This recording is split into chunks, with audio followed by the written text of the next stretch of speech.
Uite, acesta e Covent Garden-ul, asta e piața, adică un fel de marketplace.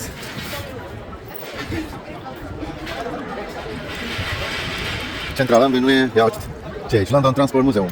Muzeul Transporturilor, poate că nu l-ați văzut, l-aduc mai aproape, o să-l vedem, eu sunt mai departe de el, după cum vedeți.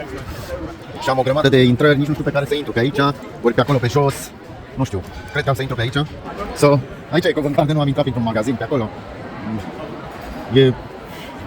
uite, câte terasele de mari și ce. Deci toate încăperile astea și cum le văd eu așa, sunt zi, ele sunt în centrul orașului printre blocurile alea mari și toate alea zgârie nord. Hai, să vin noaptea, e ok din punctul meu de vedere.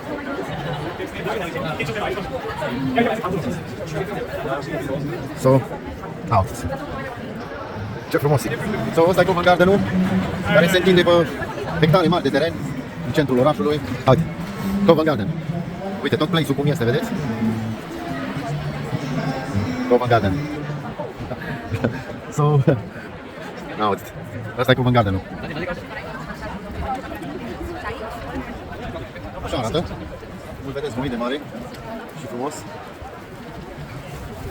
De acolo e intrarea, are mai multe intrări, dar mă rog, hai să vedem ce dăm pe aici prin interior.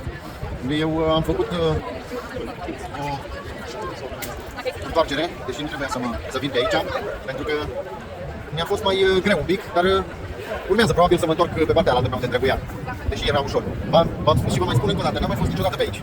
So, it's the first time. Așa că încerc să vă arăt și vouă câteva lucruri de pe aici.